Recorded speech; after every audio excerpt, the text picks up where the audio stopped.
आज का कहानी सम्राट अशोक पर आधारित है, जो अपने प्रारंभिक समय में बहुत क्रूर था, पर बाद में वो इतना बदल गया कि आज के दिन भारत के तिरंगे पर शांति का प्रतीक के रूप में उनका नाम पे स्तंभ रखा गया। मौर्य साम्राज्य के राजधानी पाटलिपुत्र अपना भव्यता और समृद्धि के लिए प्रसिद्ध था। चंद्रगुप्त मौर्य द्वारा स्थापित इस साम्राज्य की बागडोर अब बिंदुसार के हाथों में था। बिंदुसार के 3 पुत्रों में से एक युवा, तेजस्वी और साहसी राजकुमार था अशोक। अशोक की बुद्धिमानी और युद्ध कौशल बचपन से ही अन्य राजकुमार से अलग था, लेकिन उनका स्वभाव क्रोधी और हिंसक था। सम्राट बिंदुसार के मृत्यु के बाद मौर्य साम्राज्य में सत्ता के लिए संघर्ष शुरू हुआ। अशोक के भाइयों ने उन्हें सत्ता से दूर रखने के लिए कई षड्यंत्र रचे, लेकिन अशोक ने अपनी रणनीति और सैन्य शक्ति से सभी को परास्त किया। उन्होंने 273 बीसी में सत्ता ग्रहण किया। अशोक का प्रारंभिक शासनकाल विजय और विस्तार से जुड़ा हुआ था। उन्होंने साम्राज्य की सीमाओं को बढ़ाने के लिए कई युद्ध लड़े। उनकी सबसे बड़ी इच्छा थी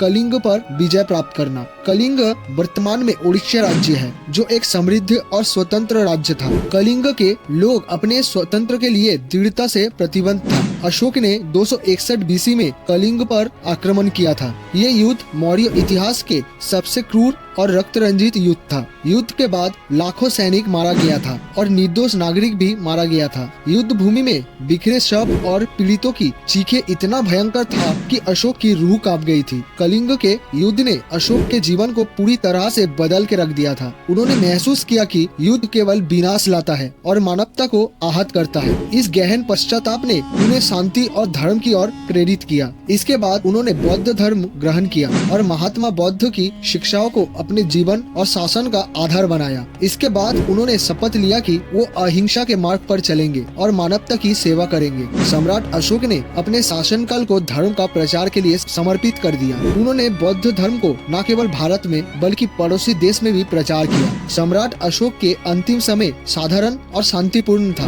उन्होंने अपनी संपत्ति को परोपकार में लगा दिया और अपने जीवन को साधक के रूप में व्यतीत किया। 232 बीसी में अशोक की मृत्यु हुई। आज के दिन उनका चक्र भारतीय तिरंगे में शोभा पाता है। दोस्तों, ऐसी अमेजिंग वीडियोस रोज पाने के लिए मेरे चैनल को सब्सक्राइब करें और वीडियो अच्छा लगे तो वीडियो को लाइक कर देना।